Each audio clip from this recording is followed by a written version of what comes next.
if we could take all the best attributes from all the different diets in the world that have longer lifespan?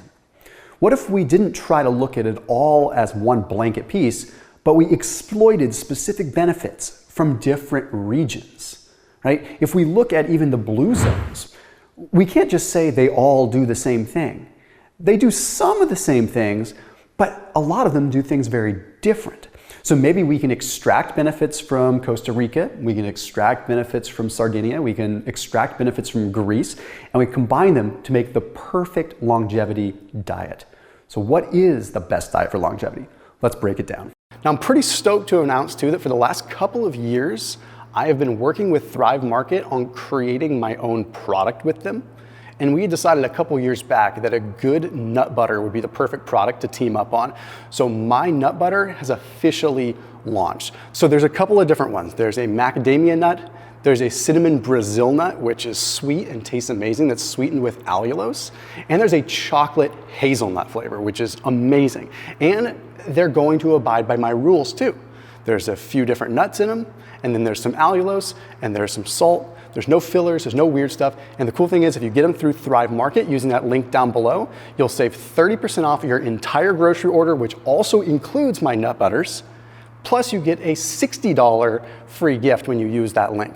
So you use that link down below, and then you can find the nut butters there on the website, and you can try whatever different flavor you want. I highly recommend you check them out. I created them in tandem with Thrive Market, so what you're getting is literally what I formulated and what I made. So definitely check them out. And if you're already a Thrive Market member, I'll put a link down below in the description that's specifically for a Thrive Market member that goes directly to that page as well. The funny thing is that you can find benefits or dangers in just about everything. Every style of diet, every little bit of food. Like you can talk about a grapefruit and find a benefit to it and also find a danger to it if you really want to. And then when you start looking at the bio-individual piece, then it gets really complicated to figure out what is good for somebody and what is not, right?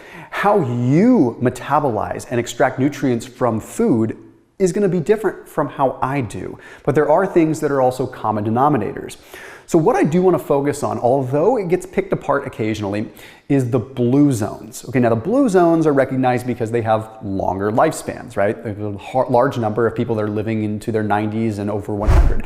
So we have regions like Okinawa, Japan, we have Costa Rica, we have Sardinia in Italy, we have Greece, and then we have Loma Linda in California. Now, there's a few things. Now, if we look at the original study that really broke it down, there's 9 common denominators, but I want to be able to take it deeper than that because these common denominators really focused on lifestyle, which I believe is the bigger piece of the puzzle, not just the diet. But the American Journal of Lifestyle Medicine chronicled the 9 hallmarks within this as moving naturally. Okay, so most of these people within these regions don't drive around a lot. They walk a lot. They garden a lot. They work in their yards. They do their own work, right? There's a lot of labor involved. They also found that they belong. And what I mean by that is a lot of them were faith-based, but even if they're not, they belonged to a community. And that community played a very big role in their drive to move forward in life. They tend to put loved ones first. They keep their family very, very close. And then they also belong to the right tribe. So they surround themselves with a social circle that pushes positive peer pressure on them. Whereas in a lot of Western culture and how we are now, we have a lot of peer pressure to do the wrong thing, right? Drugs, alcohol, unhealthy habits, bad eating habits, etc. They also live with purpose. So they found that most of the blue zone groups, when they wake up in the morning, they have intention. Maybe it's something small, maybe it's something huge, who cares? They have purpose. But they also, what they call, quote, downshift. Okay, like groups in Italy and Greece, they take naps, right? Some of the other groups like Okinawans, they have more social time. The Loma Linda group, they have very structured, like faith-based time together that they consider to be very relaxing and downshifting time. And then when we get into the diet piece, almost all groups stop eating at about 80% satiety. So they don't eat until they're totally gorged and full.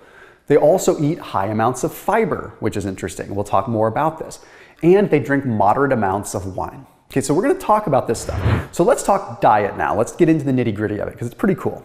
So like I mentioned, they eat to about 80% satiety. They don't eat to 100%. But generally speaking, when you look at these groups, they're all consuming about a 10 to 15% deficit on average. And they do it effortlessly. Okay, so they're consuming less calories than they're expending, which you probably know from some of my videos that you may have watched. That induces autophagy and cellular recycling and sort of a survival of the fittest attribute within your body. You don't have to be fasting. You can just be in a caloric deficit and you can get similar benefits. Although I'm biased with fasting because it worked so well for me when I lost 100 pounds, and I like to share that with people. So don't fault me for that. There was a study that was published in the journal Maturitas that found that lower calories, eating in a deficit, was associated with less cardiovascular disease risk as well as less inflammation. These are two things that we absolutely need to be paying attention to as we move on, as we get a little bit older, right? And additionally, consuming less calories, whether it be through fasting or just eating less, that can increase what is called FOXO. Okay, FOXO or FOXO3 is a gene that gets expressed that is associated with increasing antioxidant production in the body. Okay, so when you increase or upregulate FOXO, your body has more of an ability to scavenge ROS, okay, reactive oxygen species, free radicals. So it can deal with that better, but it also can increase the expression of genes that are associated with DNA repair. So as we get older, DNA repair becomes very, very important because we have more cells that are getting damaged and more DNA that's getting damaged, and it needs to get repaired. So if we increase the genes that are associated with DNA repair, perhaps we have a better lifespan, or perhaps we have a better health span. Now, another thing that we look at is all of these groups are relaxed, right? They're pretty relaxed groups throughout these blue zones.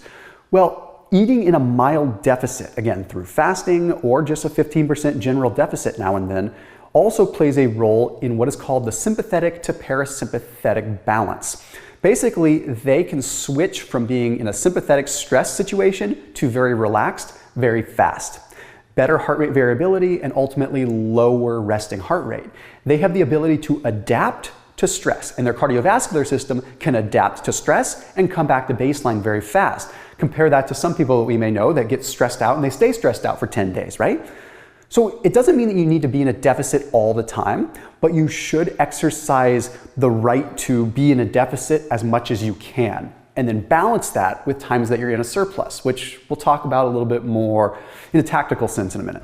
Let's look at a few of the different regions here and take some hallmarks from each of them. So starting with Okinawa, Japan, their main hallmark that's really interesting about them is a high fiber content. Okay, now what's interesting with Okinawa is in World War II, or after World War II, they diverged from the rest of Japan. A lot of Japan started becoming more industrialized and consuming a lot more in the way of refined processed starches and a heck of a lot more rice. The Okinawans ate a lot more native.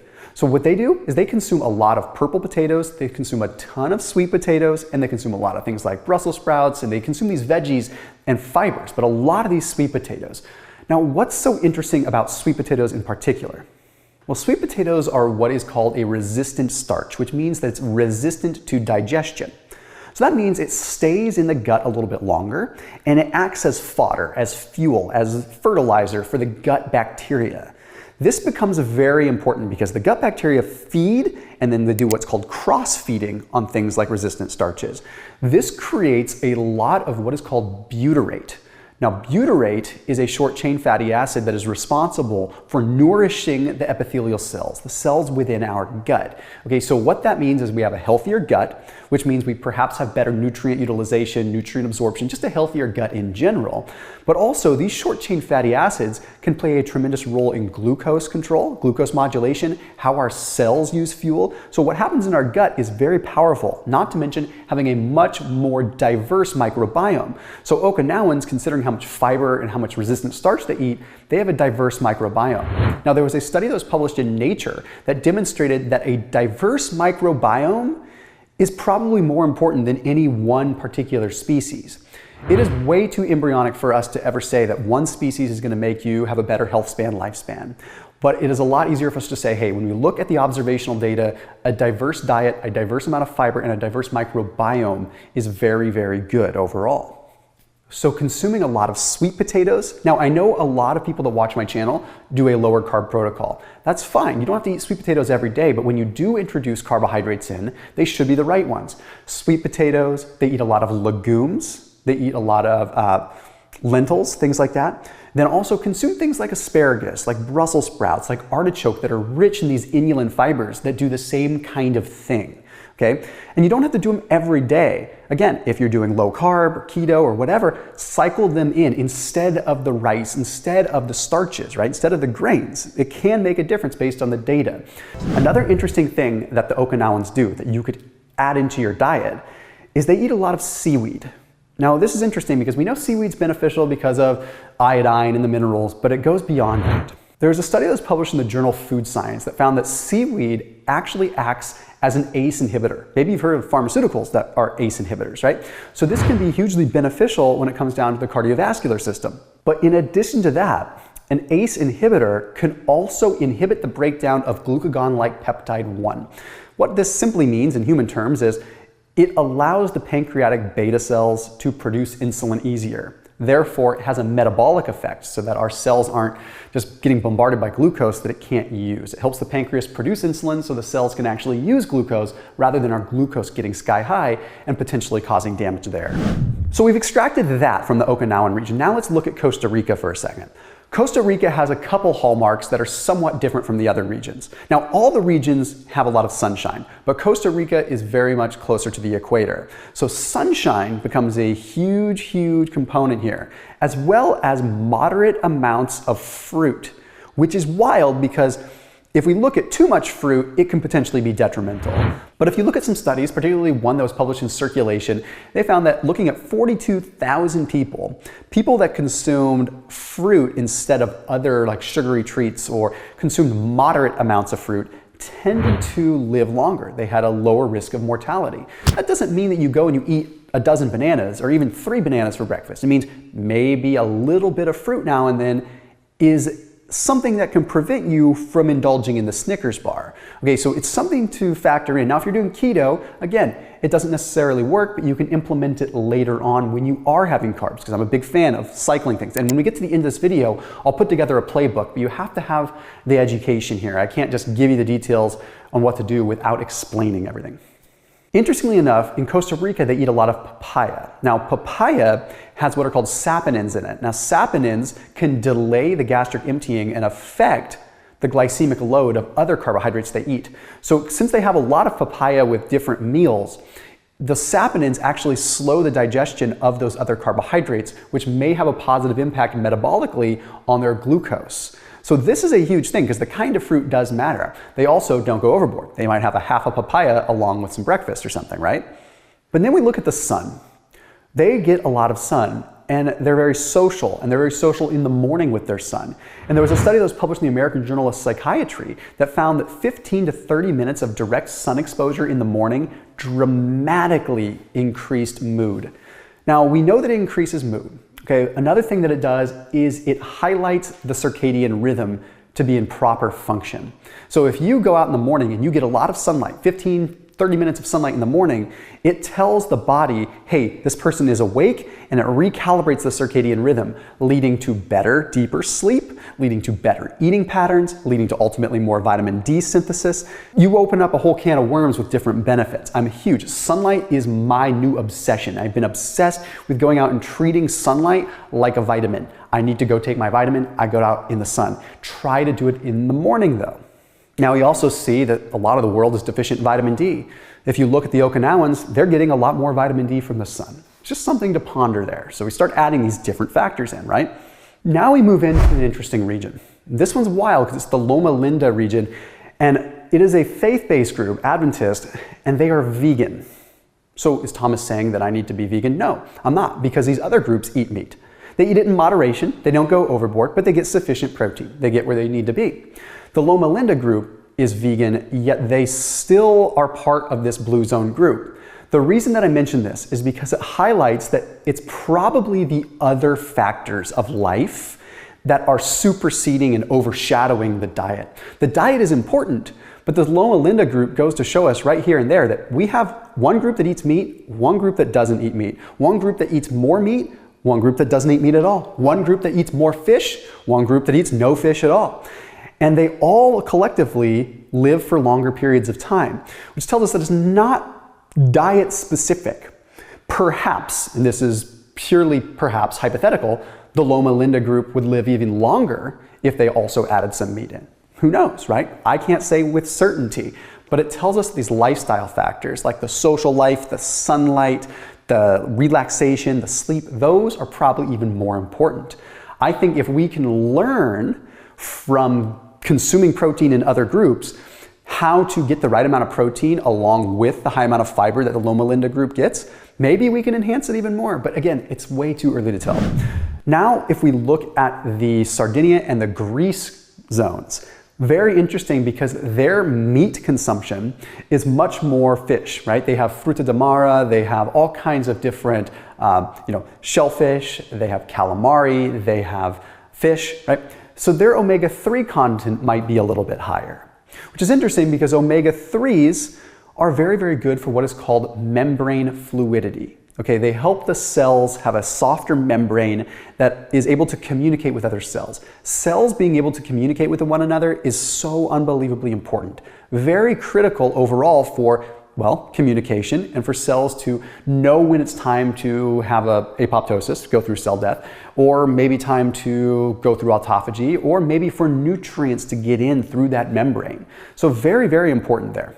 Also, they consume a lot of olive oil, which I'm obsessed with too. Okay, olive oil, yes, solid monounsaturated fat, very, very good fat, but it converts into something called OEA, oleoethanolamine. Now, what OEA does is it can increase levels of brown fat. It increases what is called uncoupling protein 2, which, to make a long story short, when you have higher levels of uncoupling protein 2 within the mitochondria, it fully uncouples, and that means that it allows the neutralizing of reactive oxygen species. Now, in the 1990s, we thought that reactive oxygen species and oxidative stress were the primary causes of aging. We know that's not necessarily the truth now, but we do know that ROS and these oxidative stressors are a problem if they're out of control.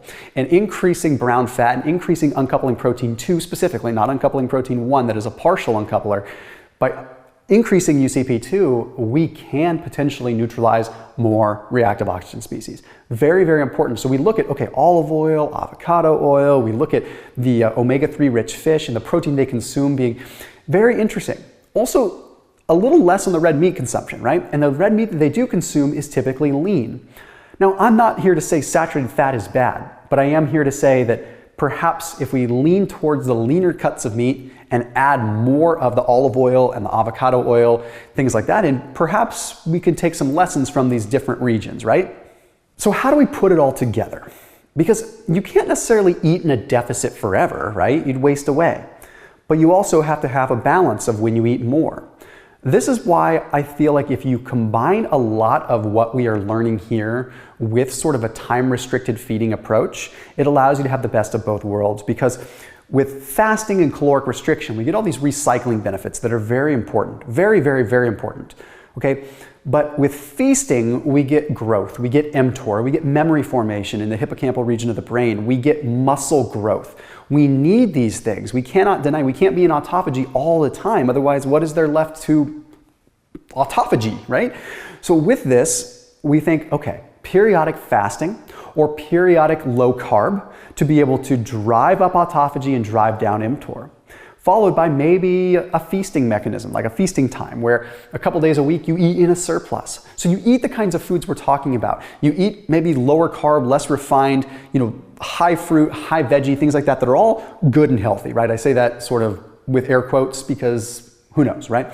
But being able to put yourself in a deficit to control those insulin levels and then have a periodic surplus so that you still get the pro-growth signals, but your overall net caloric deficit is 5 to 15% over the course of a week, that's what we're after. So lean cuts of meat and a lot more poultry and a lot more fish, okay, that seems to be a big piece there. I think if we can eat more of the fish and the smaller fish like the shrimp and the things that are sustainable, the clams, the mussels, the shellfish, things like that, very, very good sources of protein and rich in minerals that we need. Adding seaweed into the diet, also a big piece. If you can't add that in, that's fine, but maybe go for the lean poultry and that option instead of the seafood and the seaweed. High fiber is the big piece, and I don't care if you're low carb or not.